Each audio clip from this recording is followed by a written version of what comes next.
Thanks for joining us for today's 5G Symposium. I'm Melissa, the owner of Quietech Associates. Quietech's been around since 1985, and we are your full-service technology company. We provide computer repair on PC and Mac, iPhone repair, group and one-on-one training, as well as having a storefront that hosts a wide array of computer and phone parts and accessories for every need you might have. Today, we're going to be talking all about 5G, as you know. But before we do that, I would like one of my colleagues, Nico, to talk to you a little bit about how we feel about technology here at Quietech. Take it away, Nico. Now, it might surprise you to hear us say that here at Quietech, we have a love-hate relationship with technology. On the one hand, we love technology. We love what it is capable of, and we love the innovation. But on the other hand, we hate how technology makes our customers feel alienated sometimes, and it makes it feel uninformed. It can make them feel scared even. I always like to start our intro to the cloud class with this little statement. Nothing scares me more in horror movies than when they don't show you the monster. The fear of the unknown, and that's exactly how most of the world views 5G. We don't know what it is, how it got here, why we need it, or even is it safe? Has it always been safe, and why do we need it? These are all poignant questions on everyone's mind, and exactly the questions we hope to answer for everyone today. Our sacred mission at Quietech is to ease the fears and concerns of our beloved clients. My father has always said to me, the only constant in life is change, and I think that is the hardest thing about technology for most people. It continues to change despite our human objections and feelings. 5G is really no different than the many changes and innovations that we've experienced with technology just in our lifetimes. Unfortunately, it's been made out to be something evil and scary. Nico and I will be putting on this symposium today with included specially curated content by Josh Strupp, a data scientist in Washington, D.C., and with the support and collaborative research materials graciously provided by Muhammad Imran, Yusuf Sambo, Robert Stewart, and Rahim Tafazoli. Thank you to all of them and their contributions. We hope that between the information we share with you and the information from these other seasoned professionals as well, we will help calm any fears that you may be having when it comes to this exciting new technology. Before we can understand what 5G is, we need to understand what the G stands for. The G in 5G stands for generation. When combined into the number-letter combo, we know exactly what generation of cell phone service we have. 1G was the very first adoption of wireless telephone technology, aka cell phones, and it operated via an analog network. 2G is when we brought the analog network into the digital realm. 3G is when we added mobile broadband access to these devices and brought in the ability for streaming, internet access, etc. 4G was a huge leap in progress that brought us things such as networking, gaming services, increased bandwidth, and a slew of other features.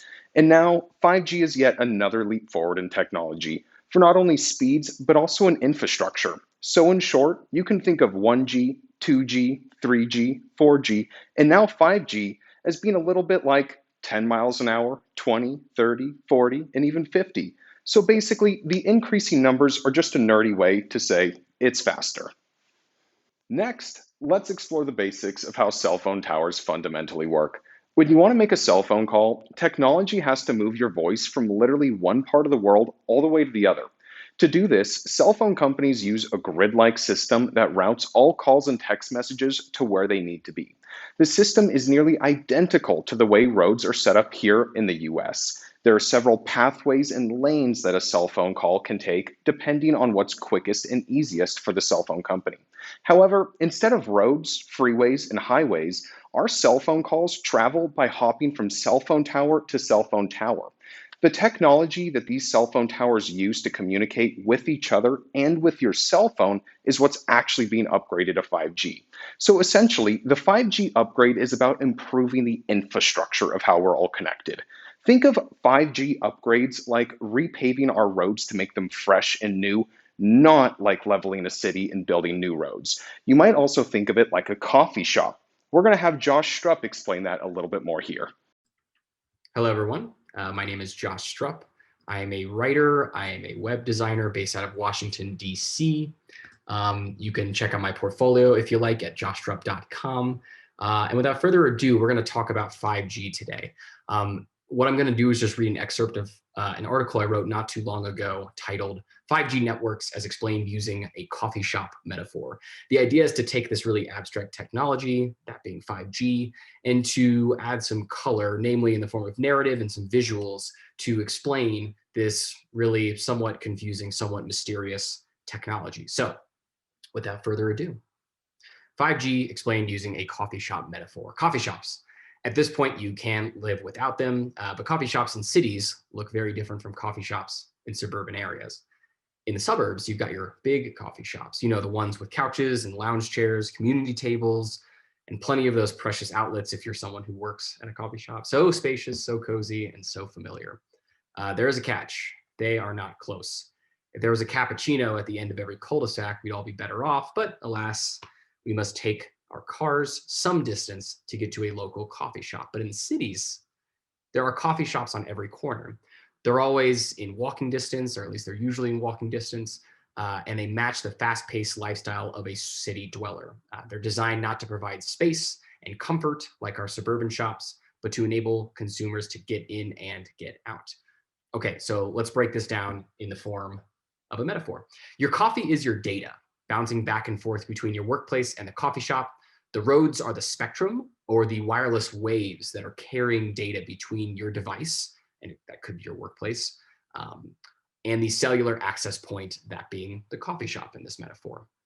Big coffee shops are your cell towers, so those giant metal structures that you could see you know, off of roads or maybe in more rural areas, but nonetheless, they're really all over the place.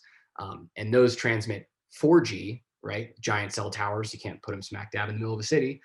Small coffee shops are small cells. Small cells, when I say small cells, is literally this object. It is roughly the size of a smoke alarm, and is the cellular access point for 5G.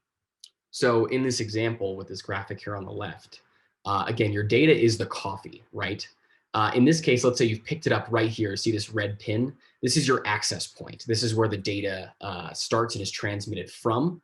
It follows the road, right? So you're kind of carrying it down this road to your place of work, or it could be your home. This is the receiver. So the idea here is that, as you can see, the coffee shop, the coffee itself, as it travels down these longer roads, and your place of work at home represents the distance that 4G has to travel. It's a little bit slower, it's more spread out, but the information can still travel. Again, the access point in the case of 4G, as we will see soon, are those giant cell towers that you see every once in a while. So in the case of 5G, you can see you're in the middle of a denser city. There's lots of roads and plenty of coffee shops. Again, coffee shops in this case are access points, or the places at which data pings or jumps around, basically the place at which data moves from point A to B to C until it ultimately gets to the receiver. So in this case, if you bought coffee up north at this Starbucks, in order for it to get to your place of work or your home, again, whatever you want to call it, the receiver in this case, you have to hit a lot more corners and roads, right? The spectrum in this case is actually traveling not down one long road as in the case of 4G, but it's sort of bouncing between city blocks in order to ultimately get to the receiver. The fundamental difference here, again, is that in the 4G case, you have a coffee shop or an access point that is further away from the place that it is going, or the receiver, which metaphorically is our place of work or our home, right? But in 5G, you have a very dense city with lots and lots of coffee shops, not just one sitting remotely, not near another one. And data, or your coffee, has to hit a bunch of different access points. It has to really jump around in order to get to this receiver. Basically, your coffee has to hit a bunch of coffee shops, like bing, bing, bing, bing, bing, until it ultimately gets to where it's going. So hopefully that paints a picture of the difference. Really, it's just that data travels faster, but has to stop at more locations before it gets to where it's going, in the case of 5G. So the next question you might be asking yourself is, who is doing this upgrade? How is this happening? There are several key players in the game who are rolling out this new tech. Major cell companies are the main driving forces for this growth, but 5G's connections and ties run from government entities, public health sectors, sports venues, and many, many more who are pushing to have this upgrade happen. Let's break down sporting venues, for example. Let's say you're at a football game with around 70,000 other people. We know that's hard to imagine during this time with COVID, but try to picture it in your memory if you can. You take a picture of the field and now you want to send it to a friend. And you press send and it just crawls and it's not leaving your phone and you're frustrated. You don't understand what's happening. You look around you and every other person around you also has their phone out. In some ways, cell phone signal is like a tube, and there's only so much data that can fit in that tube at any given time. People who are having no trouble using their phones prior to arriving in that stadium suddenly don't have functional internet, and most likely believe it is the fault of the stadium itself. The stadium is therefore more motivated for newer and faster cell phone technology to come into place to serve their customers while they're at the game. AT&T, Verizon, Sprint, T-Mobile, and all of their subsidiaries and many more international cell phone companies are all part of the backbone of this 5G push. Although here in the US, we are mostly aware of the main few cell phone companies that we deal with, in actuality, there are thousands of them scattered throughout the world, and they're all pushing for the same thing. We were actually surprised to learn during our research that 30 of the largest cell phone companies worldwide collectively service approximately 4.8 billion mobile devices. That number alone should serve as proof as to why cell phone companies are so interested in continuing this forward trajectory, and should also show the desperate need for a well put together infrastructure that 5G offers. One of the big questions you're probably asking yourself is how widespread is 5G in the world already? There are a total of 18,989 cell phone towers that are broadcasting 5G globally as of right now. Approximately 8,000 of those towers already reside right here in the US. 5G is not necessarily a new technology either at this point. To quote an article that we found, the first country to adopt 5G on a large scale was South Korea in April 2019. Swedish telecoms giant Ericsson predicted that 5G internet will cover up to 65% of the world's population by the end of 2025. Another question you might be asking, when will we see this in Nevada County? 5G is already here. The easiest way to see if you have it is just to take a look at your cell phone. In the upper left or right hand corner, your device will inform which band you are functioning on, 3G, 4G, or 5G. This is where it can get a bit tricky. 5G is a technology, not so much a product. So T-Mobile, AT&T, Sprint, Verizon, etc. will all have their own 5G towers. At the time of writing and recording this, there are approximately 9 T-Mobile 5G towers across the Nevada County area. This information is harder to gain access to than one would presume, and this is for the tower's safety from unruly 5G activists, which is kind of sad at this point in society. Now, let's get into the real reason you're probably here, which is to find out if 5G is dangerous. In doing our many hours of research to prepare for this symposium, we wanted to ensure we were without bias and we were prepared for whatever the science would show us, good or bad. Luckily, there have been countless studies conducted over the past several years to see whether the use of a cellular device and network can indirectly cause bodily harm or cancers. And at the time of writing this, we were unable to find any legitimate, concrete, or reputable evidence showing its harm. Upon doing our research, we have found a collection of both government and non-government entities who are responsible for ensuring the safety of 5G. These entities are the ICNIRP, the NCRP, the IEEE, and the FCC, and there's even more than that. These organizations are responsible on a national and global level for setting the standards of how much radiation exposure is acceptable and safe for people. Now, before your mind starts racing on the subject of radiation, keep in mind that radiation is a naturally occurring energy that can be found in lots of surprising places. For example, some of the most radioactive foods are Brazil nuts, bananas, and potatoes. But before you swear off these foods, you should know that you would have to eat about 10 million bananas in one sitting to suffer radiation poisoning and die from it. The good thing about 5G radiation is that it is non-ionizing. Ionizing radiation is powerful enough to break molecular bonds, essentially snipping away at the cells of our bodies with billions of tiny scissors. X-rays and radioactive materials like plutonium are examples of ionizing radiation. 5G is non-ionizing radiation, which works in a similar way to a microwave oven or even a remote control. The better thing is that 5G is directional, and that means you'll get less irradiated by 5G networks than existing 4G networks. In fact, your TV emits 1.7 times more radiation than 5G cell towers. So if you are going to experience reaction levels to the radiation in 5G, you would already be suffering if you have a television, a microwave, or a remote control in your home. Another concern could be carcinogens. The WHO and the International Agency for Research on Cancer have classified radiofrequency electromagnetic fields as possibly carcinogenic to humans. But when looking at this threat, consider this. The IARC scale classifies carcinogens on a 5-group scale. Group 1 is the strongest and includes smoking and asbestos. Group 2A is defined as probably carcinogenic, and that includes coffee and steak. Group 2B is defined as possibly carcinogenic, and this is the group that contains 5G. But you should know that it also contains pickles and aloe vera.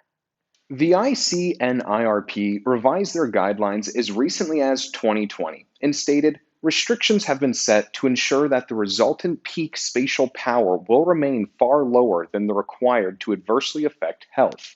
Accordingly, 5G exposures will not cause any harm, providing that they adhere to the ICNIRP 2020 guidelines. Aside from this governing agency, there have been several studies over the years, and collectively, the scientific community has come back with a resounding agreement that 5G poses no immediate risk to our health. According to the FCC, federal, state, and local government agencies and other organizations have generally relied on RF exposure standards developed by expert non-governmental organizations, such as the Institute of Electrical and Electronics Engineers and the National Council on Radiation Protection and Measurements. Since 1996, the FCC has required that all wireless communication devices sold in the United States meet its minimum guidelines for safe human exposure to radio frequency energy. The FCC's guidelines and rules regarding RF exposures are based upon standards developed by the IEE and NCRP, and input from other federal agencies such as those listed above. There are also many people who believe that 5G causes COVID infections. So many, in fact, that the World Health Organization has had to take an ad campaign out to ensure that anyone searching for a connection between the two sees this link first. On the linked page, it shows this graphic. And then shows you this short video.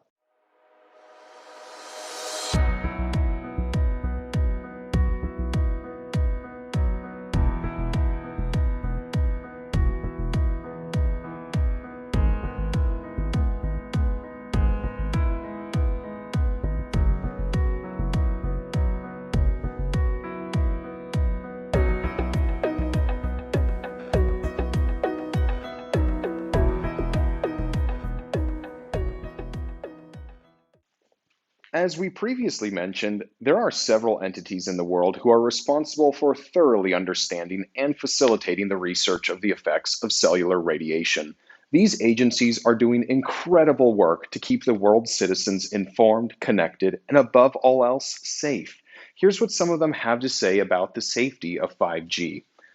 The FCC says, the evidence consists of thousands of peer-reviewed studies conducted over 70 years by independent scientific organizations. The Federal Communications Commission regulates RF emissions from wireless devices and equipment. In December 2019, the FCC adopted the recommendations of expert organizations that have reviewed the science and reaffirmed its safety and standards on a unanimous and bipartisan basis, saying there is no evidence to support that adverse health effects in humans are caused by exposure at under or even in some cases above the current RF limits. Indeed, no scientific evidence establishes a causal link between wireless device use and cancer or any other illness. The FDA officially states, based on our ongoing evaluation of the issue, the totality of the available scientific evidence continues to not support adverse health effects in humans caused by exposures at or under the current radio frequency energy exposure limits. And according to the World Health Organization, Recent surveys have indicated that RF exposures from base stations and wireless technologies in publicly accessible areas, including schools and hospitals, are normally thousands of times below international standards. From all evidence accumulated so far, no adverse short or long-term health effects have been shown to occur from the RF signals produced by base stations. Even the National Institute of Health had this to say.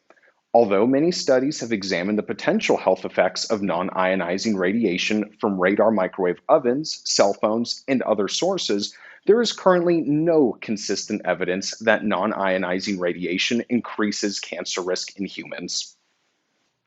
So then, how did it get the reputation for being so bad? Here at Quietech, we speculate that it may come down to a lack of information, which can lead to fear. In addition, clickbaiting and fear-mongering are real threats. Would you rather watch a YouTube video on how your cell phone is giving you cancer or a video on AT&T increasing their bandwidth speed? Sensationalism does tend to steal the spotlight. Keep in mind that similar fear-based misinformation was spread at the onset of electricity, like this comic.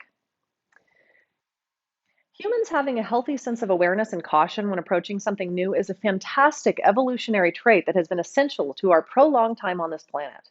However, we have culturally developed enough for us to be able to make informed decisions and truly put an item or topic underneath a microscope. 5G is no exception to that.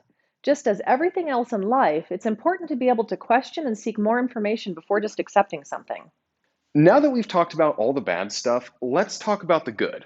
One of the major benefits that you will be seeing as a consumer is going to be the incredible increase in speed and load times on your mobile device. The growth in technology from 4G to 5G has been incredible.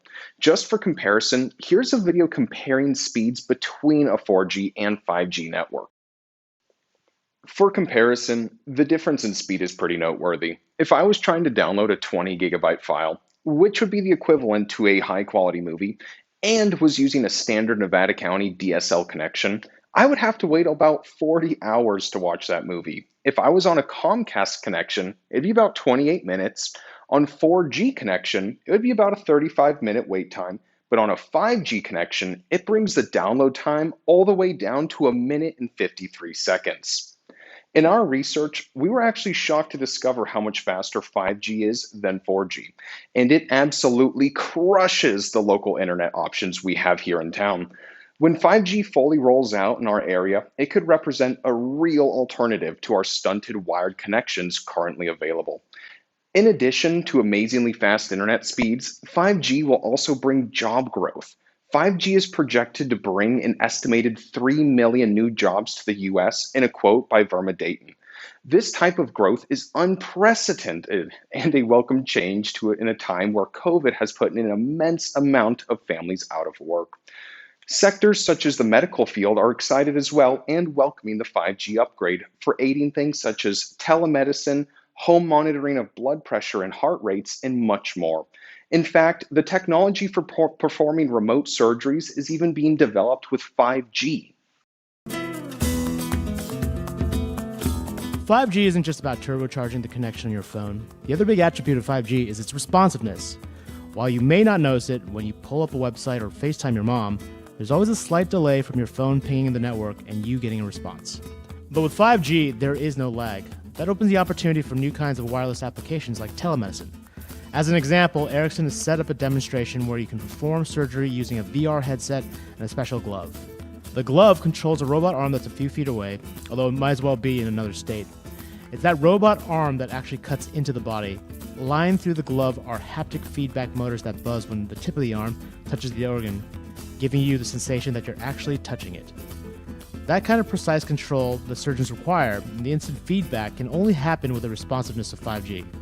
Because it's done virtually, Ericsson says the students can watch along on companion VR headsets, allowing them to learn as the surgeon performs the operation. It's just one of the examples of how 5G will change our world, and why the entire wireless industry is buzzing about this technology. Governments welcome the upgrade for better monitoring of all facets of infrastructure, from seismology, traffic monitoring, and an endless amount of beneficial statistical data gathering. 5G is not only a way for us to improve our cellular networks, but it's also a way for us to push our society into the next rung of digital awareness and connectedness. So what's next? All we can do is wait at this point. 5G is going to be slowly rolling out across the US, and we will be becoming the new standard for how our devices communicate. We'll be finding that small towns such as Grass Valley and Nevada City will be slowly integrating these technologies, and folks who are currently unable to get high-speed internet in their current locations will eventually be able to bring 5G into the mix as an option for them for internet. So even though these technologies will not only be helping and aiding the long-term push of infrastructure, it will also be directly helping the community with job growth and internet reliability improvements, which are necessary steps to keep our little town growing in the right direction. It's also important to note that the sunset of 3G is coming. What that means is that the old providers will put their 5G towers into place. They will eventually be turning off their old 3G towers. AT&T will have its 3G network sunset in February of 2022. Verizon's 3G sunset for commercial and government fleet customers will come at the end of 2022. Sprint 3G shutdown is coming in December 2022, and T-Mobile has not yet told us when they will be having their 3G sunset. If you'd like to find out if your phone is going to be compatible with the new 5G or if the 3G sunset will affect you directly, see our 5G Symposium site to check it out. Now, we also have to keep in mind that even newer technology is up ahead. 6G will likely roll out in the 2030s. Some countries have already started research work on 6G. The 6G commercial deployments are expected to start from 2030. However, there is a heavy dependency on how 5G and 5G evolution will roll out in this decade. That's it for today. We hope you learned a lot about this new incoming technology and feel a lot more confident in its safety. So, in summary, if you aren't afraid of pickles, aloe vera, coffee, steak, microwave ovens, or remote controls, or even televisions, you have nothing to worry about when it comes to 5G. If you have questions, please submit them to us at our 5G website at quiettechassociates.com/5G. At this site, we also offer a ton of handouts on this topic, as well as links to all of our sources. And on that note, we would like to say thanks again to our gracious contributors. Links to all of them and their work can be found on our website as well. Thanks from all of us at Quietech to you, and we'll see you next time.